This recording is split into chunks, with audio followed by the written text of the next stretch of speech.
Hello बच्चों, स्वागत है आपका मेरे यूट्यूब चैनल चंदन सर कानपुर में। बच्चों, मैं आपको बता दूं, रोज की तरह एक बार फिर से मैं आपके लिए धमाकेदार क्लास लेकर आया हूं। और आपको मैं बता दूं, एक और खुशखबरी है आपके लिए, अच्छी बात है। वो ये है कि सचिन सर को आप जानते हैं, जो कि मैथ्स में एक्सपर्ट हैं। और उन्होंने भी अपनी क्लास शुरू कर दी है।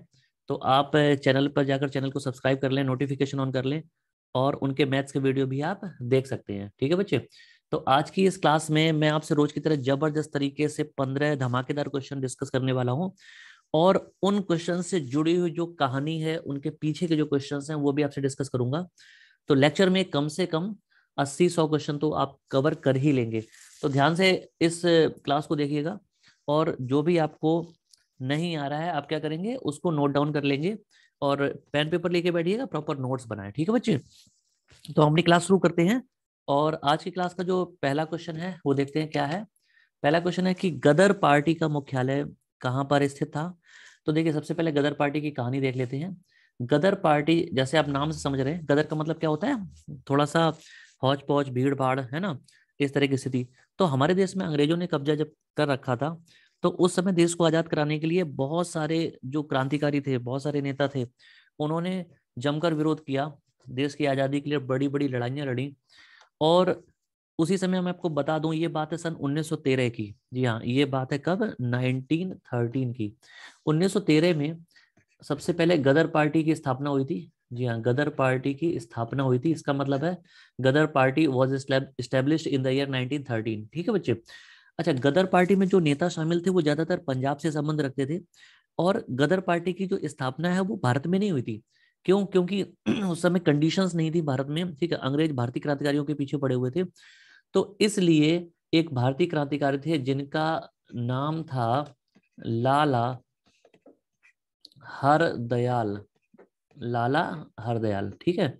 तो इन्होंने क्या किया, इन्होंने अमेरिका जाकर, जी हाँ, अमेरिका गए। और अमेरिका का एक शहर था, यहाँ पे ऑप्शन आप देख भी रहे होंगे।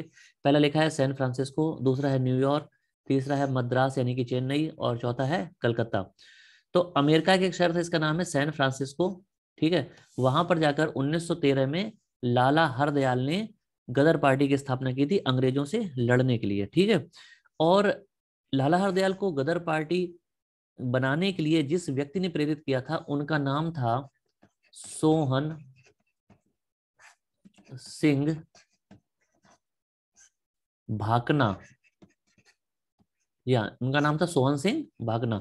जी हाँ, तो इसका ये मतलब है कि जो सोहन सिंह भाकना थे, उन्होंने लाला हरदयाल को प्रेरित किया था। उन्होंने कहा था कि आप एक पार्टी बनाए, एक संगठन बनाए। ठीक है। इसके बाद लाला हरदयाल ने ये पार्टी बनाई थी। तो जब पार्टी बना ली थी, तो इस पार्टी का अध्यक्ष यानी गदर पार्टी के जो पहले अध्यक्ष थे, उनका नाम था सोहन सिंह भाकना। सोहन सिंह भाकना को ही उन्होंने अध्यक्ष बनाया था। ठीक है। तो हमारा जो क्वेश्चन पूछा गया गदर पार्टी का मुख्यालय, इसका करेक्ट आंसर क्या होगा, option A, San Francisco, America. ठीक है बच्चे। आगे बढ़ते हैं। अगला क्वेश्चन है क्वेश्चन नंबर 2। इनमें से कौन उग्र राष्ट्रवाद के उल्लेखनीय नेताओं में से नहीं था। तो उग्र राष्ट्रवाद का मतलब क्या है, देखिए मैं आपको बताता हूँ। यहाँ पे आप ध्यान से देखेंगे, ये बात है जब 1885 में कांग्रेस की स्थापना हुई। और कांग्रेस की स्थापना के बाद, या कांग्रेस की स्थापना के बाद, कांग्रेस की स्थापना के बाद देश में एक आंदोलन खड़ा हो गया। और मैं आपको बता दूं, देश के जितने भी शीर्ष नेता थे, वो सभी ने कांग्रेस के तले ही अपनी मुहिम को आगे बढ़ाया अंग्रेजों के खिलाफ। ठीक है। तो उस समय दो तरह के नेता हुआ करते थे, मैं आपको बता दूं। ये सभी नेता कहीं ना कहीं ऐसे थे जो कि हथियारों का इस्तेमाल नहीं करते थे, या हिंसा में विश्वास नहीं रखते थे। लेकिन फिर भी इनमें दो कैटेगरी थी। ठीक है। एक थे नरमपंथी नेता, और दूसरे थे उग्र राष्ट्रवादी नेता। ठीक है। नरमपंथी नेताओं का मतलब है कि वो नेता थे जो अंग्रेजों के सामने अपनी बात विनम्र तरीके से रिक्वेस्ट करके, प्रार्थना करके, चिट्ठी पत्री के माध्यम से, यानी कि लेटर के माध्यम से रखते थे। ठीक है। और दूसरा जो दल था, उसमें जो नेता थे वो उग्र राष्ट्रवादी नेता थे। यानी कि वे नेता थे जो अपनी बात को मजबूती से, कड़े शब्दों में अंग्रेजों के सामने रखते थे, और उनका जरूरत पड़ने पर खुलकर विरोध भी करते थे। ठीक है। तो आपने सुना होगा कि इसके तहत तीन प्रमुख नेता थे। जी हाँ, एक का नाम था लाल, दूसरे थे बाल, और तीसरे थे पाल। जी हाँ, लाल बाल पाल। तो यहाँ पे आप देखेंगे लाल का मतलब है लाला लाजपत राय, बाल का मतलब है बाल गंगाधर तिलक, इन्हीं को हम लोकमान्य तिलक भी बोलते थे, और पाल का मतलब विपिन चंद्र पाल। तो ये तीनों जो नेता थे ये कैसे थे? उग्र राष्ट्रवादी नेता थे, ठीक है, यानी कि अपनी बातों को मजबूती से रखते थे अडिग होकर। और यहाँ पर आप देखेंगे कि यहाँ पे एक नाम है गोपाल कृष्ण गोखले का, ठीक है। तो आप ध्यान से देख रहे हैं बच्चे, यहाँ पे ऊपर लिखा है, हमारे क्वेश्चन में पूछा गया था कि उग्र राष्ट्रवाद के उल्लेखनीय नेताओं में से नहीं है, क्योंकि क्वेश्चन में पूछा गया नहीं, इसका मतलब वे कौन से नेता थे जो कैसे थे? नरमपंथी थे। तो मैं आपको बता दूं कि गोपाल कृष्ण गोखले कौन थे? ये गांधी जी के राजनीतिक गुरु थे। और गांधी जी को आप जानते हैं कैसे थे? वो अहिंसावादी थे, नरमपंथी थे। तो उनके गुरु जो थे इन्होंने तो सिखाया था, तो ये भी कैसे होंगे? नरमपंथी होंगे, ठीक है। तो हमारे इस क्वेश्चन का आंसर क्या हो जाएगा? आंसर हो जाएगा ऑप्शन ए, गोपाल कृष्ण गोखले, ध्यान रखें, ठीक है। गांधी जी के जो राजनीतिक गुरु थे वो थे गोपाल कृष्ण गोखले, और गांधी जी के जो आध्यात्मिक गुरु थे उनका नाम था लियो टॉल्स्टॉय, ठीक है। तो ध्यान रखें बच्चे, आगे बढ़ते हैं। अगला क्वेश्चन है क्वेश्चन नंबर 3। ये बहुत आसान क्वेश्चन है। इनमें से किसे द ग्रैंड ओल्ड मैन के नाम से जाना जाता है, ठीक है। तो देखो यहाँ पर लिखा है, ठीक है, the grand old man of India, ठीक है।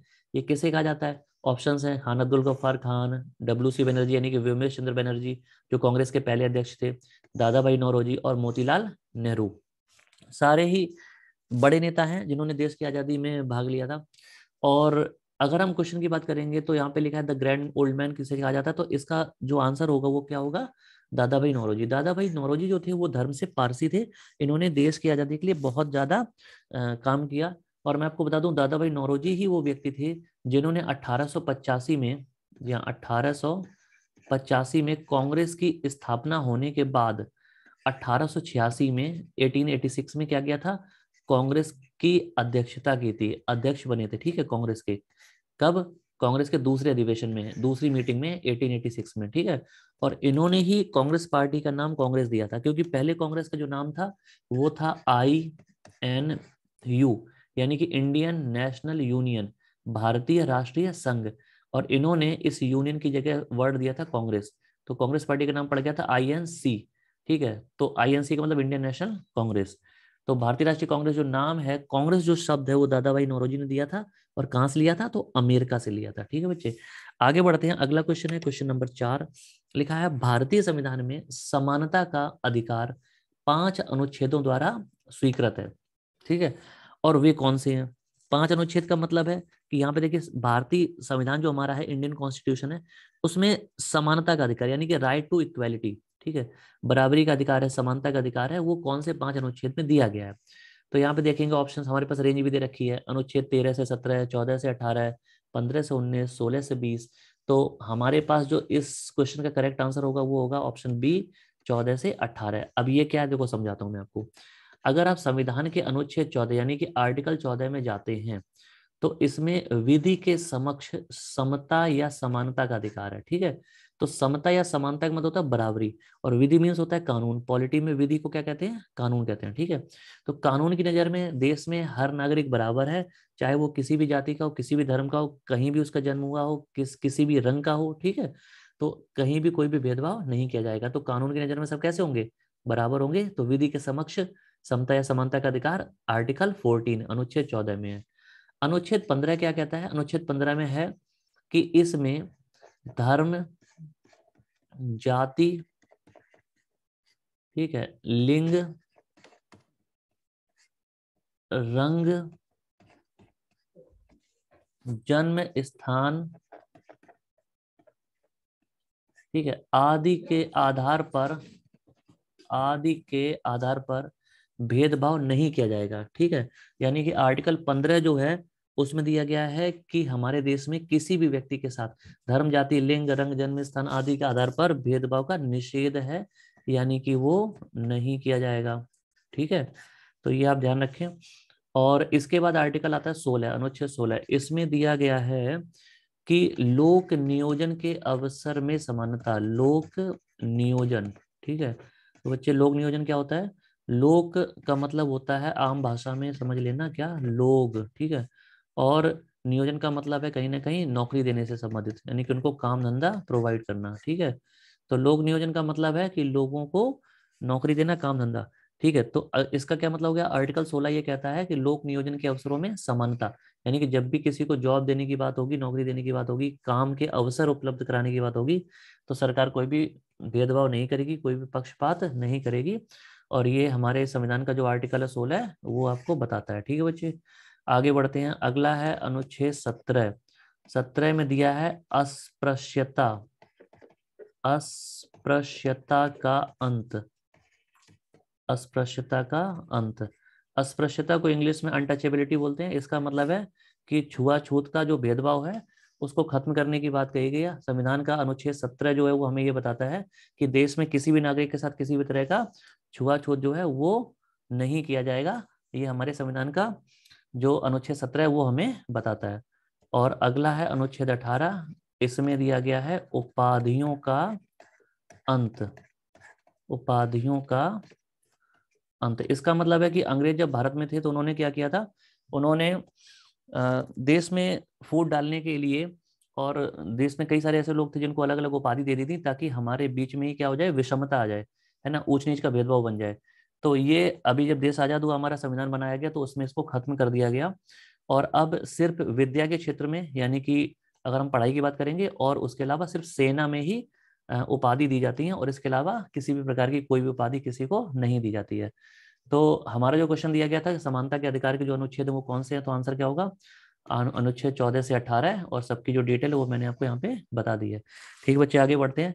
अगला क्वेश्चन है क्वेश्चन नंबर 5। इसमें दिया है कि भारत के संविधान के निर्माताओं ने मौलिक अधिकारों की अवधारणा को उधार लिया था कहाँ से। ठीक है, तो मौलिक अधिकारों को इंग्लिश में बोलते हैं फंडामेंटल राइट्स। और हमारे संविधान में जो मौलिक अधिकारों की संख्या थी पहले, वो थी 7, और बाद में एक कम हो गया और बचे हैं इस समय कितने, 6। ठीक है, ये कौन सा था, जो एक मौलिक अधिकार कम हुआ वो है संपत्ति का अधिकार। ठीक है, संपत्ति का अधिकार। और इसे मौलिक अधिकारों की श्रेणी से निकाल कर अनुच्छेद 300 ए, आर्टिकल 300 ए में रख दिया गया है।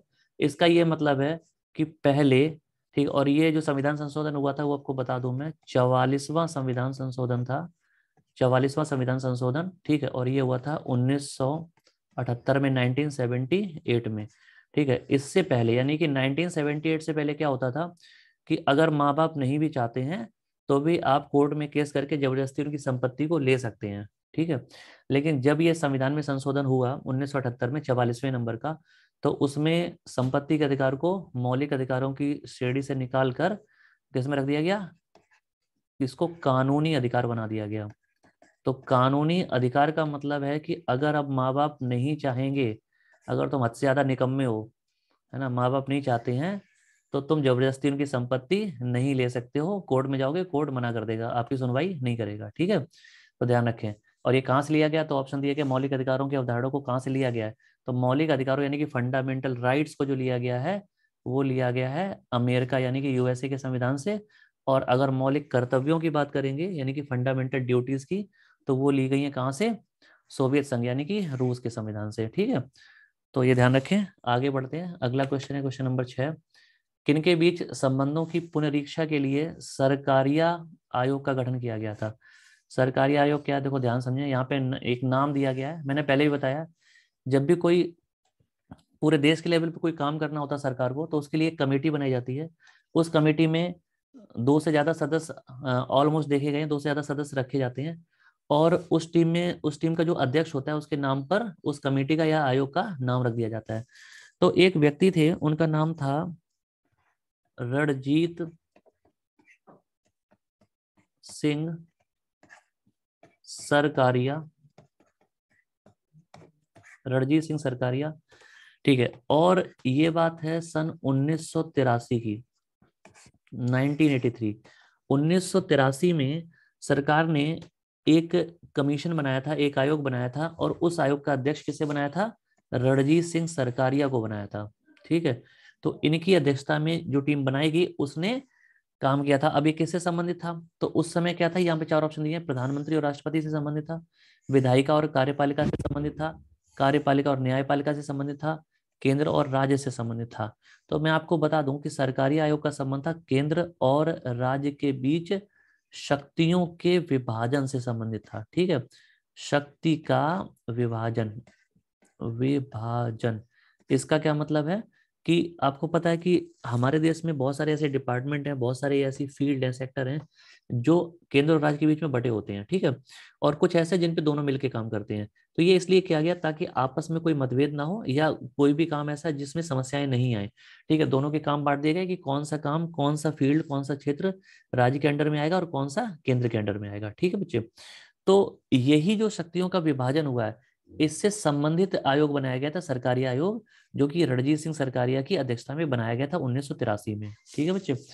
तो आप ध्यान रखें कि इस क्वेश्चन का हमारा आंसर क्या हो जाएगा, वो हो जाएगा ऑप्शन डी, केंद्र और राज्य, ठीक है। तो सरकारी आयोग का संबंध किससे है, केंद्र और राज्य के बीच शक्तियों के विभाजन से है। अगला क्वेश्चन है बच्चे, मेघालय का लोक नृत्य क्या है, मेघालय का लोक नृत्य क्या है। तो लोक नृत्य देखिए, हमारे देश में बहुत सारे लोक नृत्य होते हैं, हर राज्य के अलग अलग होते हैं। लोक नृत्य होता क्या है, ये क्षेत्रीय नृत्य होते हैं, ठीक है। मैंने आपको हमेशा बताया, कभी भी लोक शब्द अगर आ जाए तो लोक का मतलब होता है लोग, ठीक है। लोक का मतलब क्या होता है, लोग। तो लोगों के द्वारा किए जाने वाला नृत्य, और ये लोग कौन से हैं, क्षेत्रीय लोग, लोकल के, ठीक है। तो देश में अलग अलग हिस्सों में जो लोकल के लोग होते हैं, क्षेत्रीय लोग होते हैं, वो जिस डांस को करते हैं उसे ही लोक नृत्य कहा जाता है, ठीक है। और ये हमारे देश में बहुत सारे हैं, इनकी संख्या सैकड़ों में है। ऐसा कहा जाता है लगभग 500 के आसपास लोक नृत्य हैं हमारे देश में। और इसमें जो प्रमुख है वो पेपर में हमारे पूछे जाते हैं, ठीक है। तो यहाँ पे पूछा गया कि मेघालय का लोक नृत्य कौन सा है।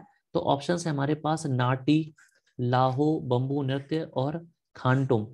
तो यहाँ पे हमारा जो करेक्ट आंसर होगा वो है लाहो। लाहो नाम का जो लोक नृत्य है वो कहाँ से संबंधित है, वो मेघालय से संबंधित है, मेघालय में किया जाता है, ठीक है बच्चे।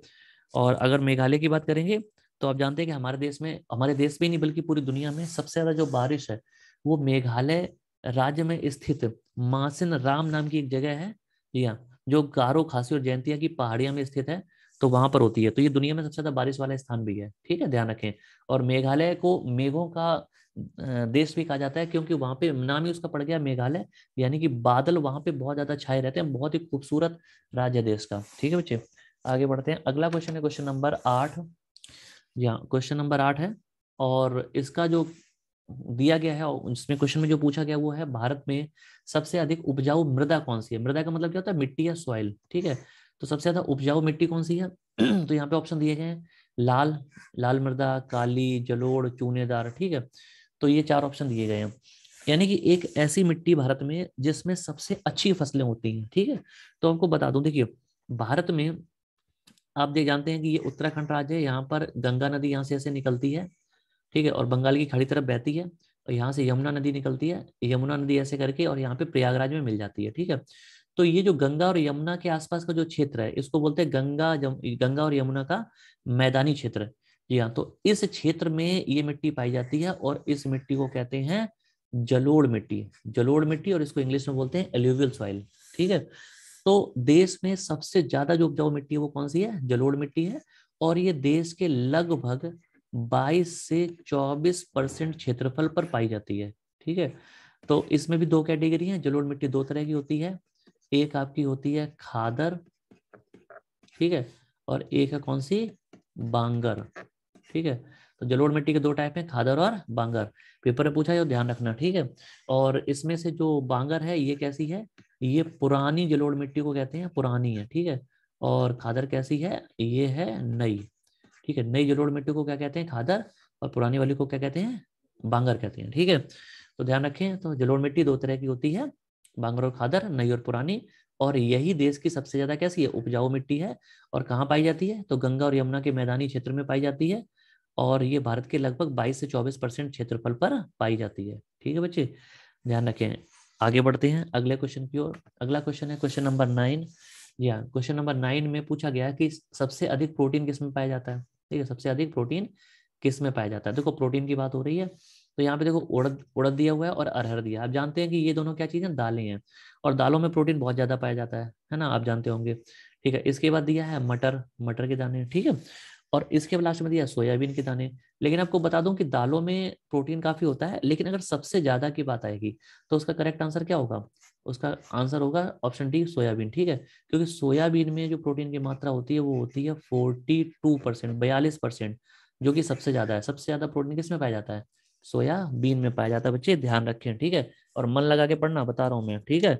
अगर मन लगा के नहीं पढ़ोगे, ठीक है, तो फिर मैं आगे इतनी अच्छी क्लास आपको नहीं दे पाऊंगा, ठीक है। ध्यान से पढ़ना। और ये गारंटी है बच्चे कि अगर आप प्रॉपर नोट्स बनाएंगे और अच्छे से मेरी क्लासेस को पढ़ेंगे तो डेफिनेटली आपको पेपर में बहुत ज्यादा हेल्प मिलेगी। और मैं एक चीज बता दूं आपको, आज की डेट में आप ध्यान से देखें, किसी भी सरकारी नौकरी का पेपर देने जाते हैं, वहां पे सबसे ज्यादा वैल्यू किसकी है? जीएस की है, ठीक है। जीएस में 13 से 14 सब्जेक्ट होते हैं, ठीक है। 13-14 सब्जेक्ट को कवर करना आसान काम नहीं है, बहुत ज्यादा चैलेंजिंग है। तो इसलिए जीएस को ज्यादा टाइम दें, ज्यादा फोकस करें, ज्यादा अच्छे से पढ़ें। जीएस में देखो, क्या पढ़ना है ये इंपॉर्टेंट नहीं है, ठीक है ना, क्या नहीं पढ़ना ये इंपॉर्टेंट है ना। बहुत सारे लोग क्या करते हैं कि पढ़ते तो बहुत हैं, जीएस को पढ़ते ही रहते 24 घंटे, लेकिन फिर भी पेपर में उनके क्वेश्चन नहीं फंसते हैं। इसलिए सटीक अगर आपको पढ़ना है तो ध्यान रखें, मेरी क्लासेस को आप प्रॉपर तरीके से लें, आपको पेपर में बहुत ज्यादा हेल्प मिलेगी, ठीक है। और ज्यादा टाइम नहीं है, अच्छे से मेहनत करें, ठीक है। सरकारी नौकरी की कंडीशन आप जानते हैं वैसे भी खराब है, इसलिए मेहनत से पढ़ें, जल्द से जल्दी नौकरी लेने की कोशिश करें, ठीक है बच्चे। और डेफिनेटली आप मेहनत से पढ़ेंगे, मन लगा के पढ़ेंगे, तो आपको सफलता जरूर मिलेगी। बहुत अच्छे रिस्पॉन्स आ रहे हैं आप लोगों की तरफ से, और मैं देख रहा हूँ बहुत से बच्चे मन लगा के पढ़ रहे हैं और उनको 100% क्वेश्चन याद है, ठीक है। तो चलो ध्यान रखते हैं, ध्यान रखना मेरी बात का। आगे बढ़ते हैं, अगला जो क्वेश्चन है वो है क्वेश्चन नंबर 10। निम्नलिखित में से कौन सा प्रत्यक्ष कर है, ठीक है। तो देखो यहाँ पे लिखा है प्रत्यक्ष कर। सबसे पहले समझते हैं क्या प्रत्यक्ष कर क्या होता है। देखो, कर यानी कि टैक्स, ठीक है, दो तरह के होते हैं। एक होता है प्रत्यक्ष, ठीक है, और दूसरा होता है अप्रत्यक्ष, ठीक है। प्रत्यक्ष वाले को बोलते हैं डायरेक्ट टैक्स, ठीक है, डायरेक्ट टैक्स बोलते हैं, ठीक है। और ये क्या होगा? इसको बोलते हैं इनडायरेक्ट टैक्स। अब इसका क्या मतलब है? देखो, कर कर को हम क्या बोलते हैं? टैक्स, ठीक है। तो कर दो तरह के होते हैं, प्रत्यक्ष या अप्रत्यक्ष, या हम इंग्लिश में कहेंगे तो डायरेक्ट टैक्स और इनडायरेक्ट टैक्स। इनका क्या मतलब है? देखो, जो भी टैक्स, ध्यान रखना, यहाँ पे मैं लिख देता हूँ नाम, ठीक है। जो भी टैक्स हम अपने नाम से देते हैं उसे प्रत्यक्ष कर या डायरेक्ट टैक्स कहा जाता है। जो भी टैक्स हम अपने नाम से नहीं देते हैं उन्हें अप्रत्यक्ष कर कहा जाता है, ठीक है। इसका क्या मतलब है? देखो, आपको पता है कि अगर आप 1 रुपए भी मार्केट में जाके खर्च करते हैं तो इसका मतलब आपने कुछ ना कुछ टैक्स सरकार को दिया, क्योंकि हर चीज पे टैक्स लगा होता है। आप जो भी चीजें लेने जाते हैं, ठीक है, अगर आपने एक बिस्किट का पैकेट भी लिया है 5 रुपए का, तो उस पर भी कुछ टैक्स होगा जो कि सरकार को जाएगा, ठीक है। लेकिन जब आप बिस्किट लेने जाते हैं तो वहां पे आप देखते हैं कि आपके नाम से अलग से कोई टैक्स सरकार को नहीं दिया जाता, जमा नहीं किया जाता, ठीक है। ऐसा नहीं आपने 5 रुपए का बिस्किट लिया तो आपने कहा ठीक है भाई 4 रुपए तो इसकी कीमत है और 1 रुपए ये लो मेरी तरफ से सरकार को दे देना टैक्स का, ऐसा नहीं होता है, ठीक है ना। तो यानी कि जब भी हम कोई चीज लेते हैं तो उसमें जो टैक्स होता है वो पहले से ही उस चीज में इंक्लूड होता है, ठीक है, समाहित होता है, ठीक है। तो वो हमारा क्या हो जाता है? इनडायरेक्ट टैक्स होता है, यानी कि हम अपने नाम से नहीं देते हैं। और जो टैक्स हम अपने नाम से देते हैं, जैसे इनकम टैक्स है इसका बहुत बड़ा एग्जाम्पल, ठीक है, आयकर।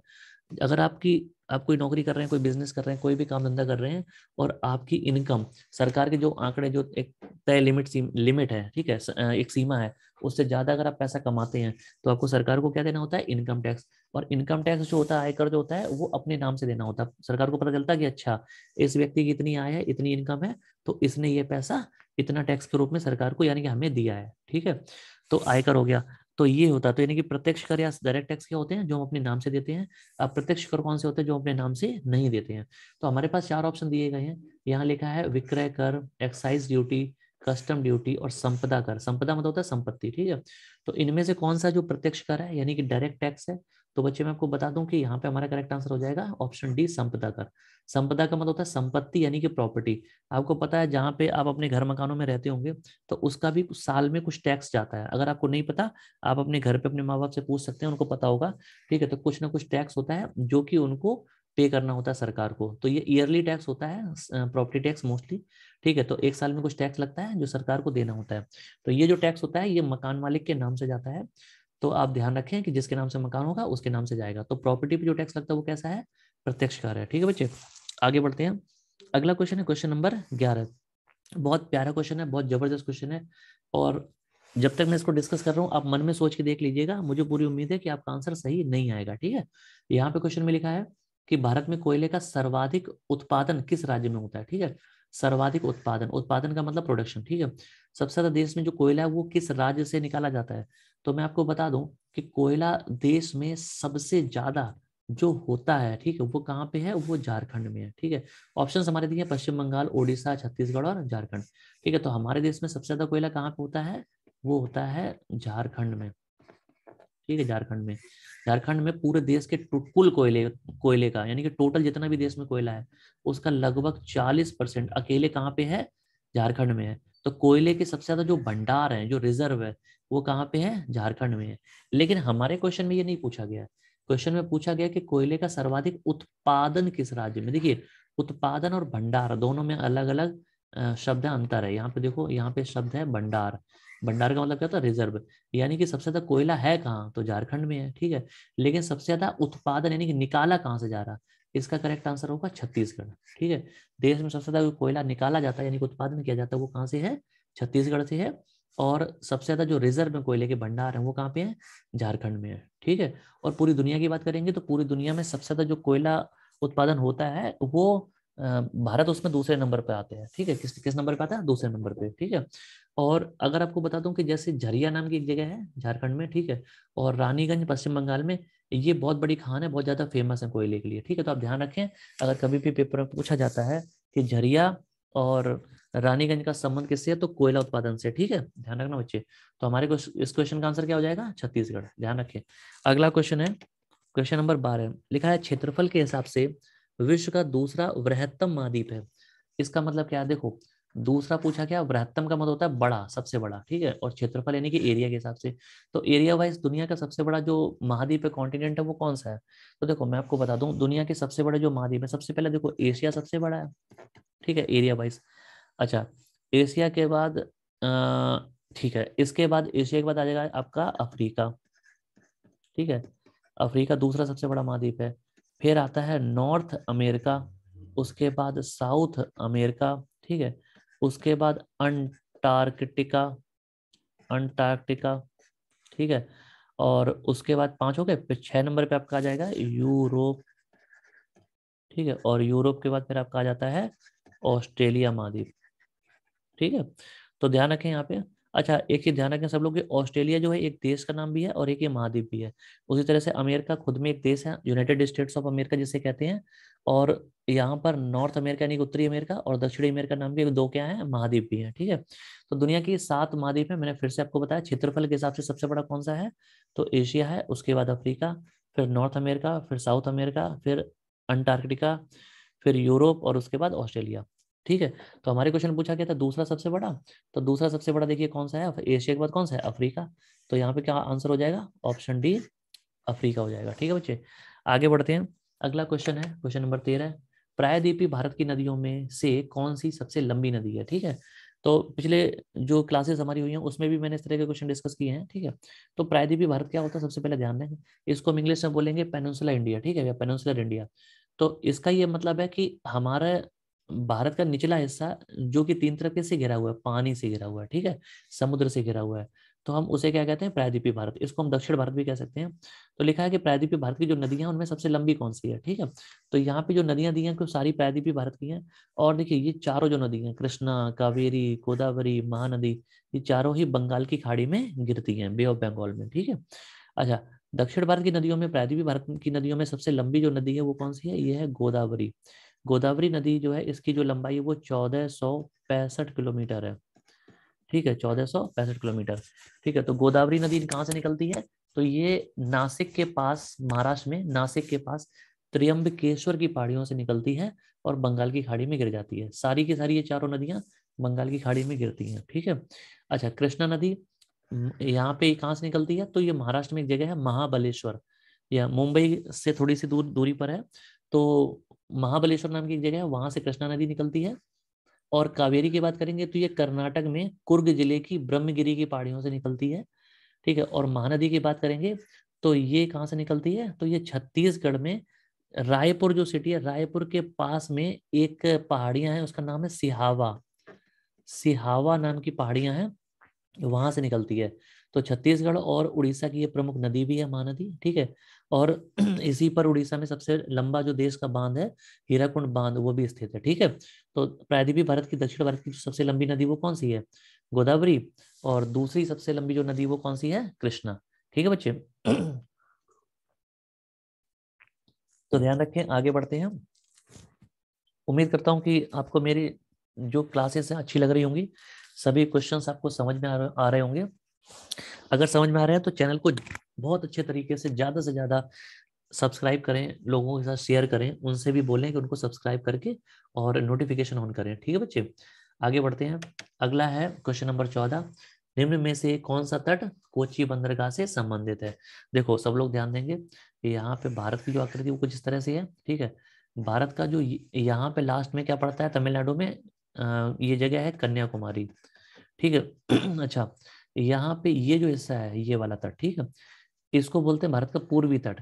और पूर्वी तट का जो नाम है वो क्या है, कोरोमंडल। ठीक है, तट, कोरोमंडल तट जो है, इस पूरे को ही बोलते हैं, लेकिन मुख्य रूप से जो है ये तमिलनाडु का जो एरिया है इसको हम कोरोमंडल तट बोलते हैं। ठीक है, अच्छा अब पश्चिम दिशा में आते हैं तो यहाँ पे दो तट हैं। तो आपको बता दूं कि यहाँ पे आप देखते हैं कि दादरा और नगर हवेली नाम का एक केंद्र शासित प्रदेश है। यहाँ से लेकर और लगभग जो गोवा तक का एरिया है, इसे कहा जाता है कोंकण तट। ठीक है, कोंकण तट। और गोवा से लेकर कन्याकुमारी तक का जो एरिया है इसे कहते हैं मालाबार तट। ठीक है बच्चे, ठीक है, तो मैंने क्या बताया कि पूर्वी दिशा में पूरा जो तट इसको कोरोमंडल तट कहते हैं, इस पे भी मुख्य रूप से तमिलनाडु का तट। पश्चिम में दादरा नगर हवेली से लेके गोवा तक का जो एरिया है इसको कहते हैं कोंकण तट, और गोवा से लेके कन्याकुमारी तक कौन सा है, मालाबार तट। ठीक है, अच्छा अब आपको पता है कि गोवा से लेके अगर कन्याकुमारी तक की मैं बात कर रहा हूँ तो यहाँ पे आपको पता है कर्नाटक और केरल भी यहाँ पे आ जाएंगे। और कोच्चि जो है, कोच्चि बंदरगाह, कोच्चि कहाँ पे है, ये केरल का ही एक शहर है। तो केरल में कौन सा तट होगा हिसाब से, फिर मालाबार तट। ठीक है, तो हमारा जो आंसर हो जाएगा वो क्या हो जाएगा, ऑप्शन ए मालाबार तट। ध्यान रखें बच्चे। ठीक है, और आज की क्लास का आखिरी जो क्वेश्चन है, बहुत ही अच्छा क्वेश्चन है, इजी क्वेश्चन है। इनमें से कौन सा देश भारत के साथ सबसे लंबी स्थलीय सीमा बनाता है? ठीक है, तो इसका मतलब है कि जमीन से टच होने वाली, जमीन से लगी हुई सबसे लंबी जो सीमा है वो किस देश की है? ठीक है, तो ऑप्शंस दिए हैं, चीन, पाकिस्तान, बांग्लादेश, नेपाल। ठीक है बच्चे, तो आप ध्यान रखें कि हमारे देश की जो सबसे लंबी सीमा है, ठीक है, वो बांग्लादेश के साथ है। ठीक है, और कितनी है, वो है 4096 किलोमीटर। ठीक है, 4096 किलोमीटर, ये बांग्लादेश के साथ सबसे लंबी। सबसे जो छोटी सीमा है वो अफगानिस्तान के साथ है, वो कितनी है, 106 किलोमीटर। देखो सबसे छोटी जो सीमा है वो अफगानिस्तान के साथ 106 किलोमीटर। हालांकि अफगानिस्तान जो है ये ना पीओके में चला गया है, जो अफगानिस्तान की सीमा है, पाक ऑक्यूपाइड कश्मीर, जिसकी वजह से ये विवादित भी है।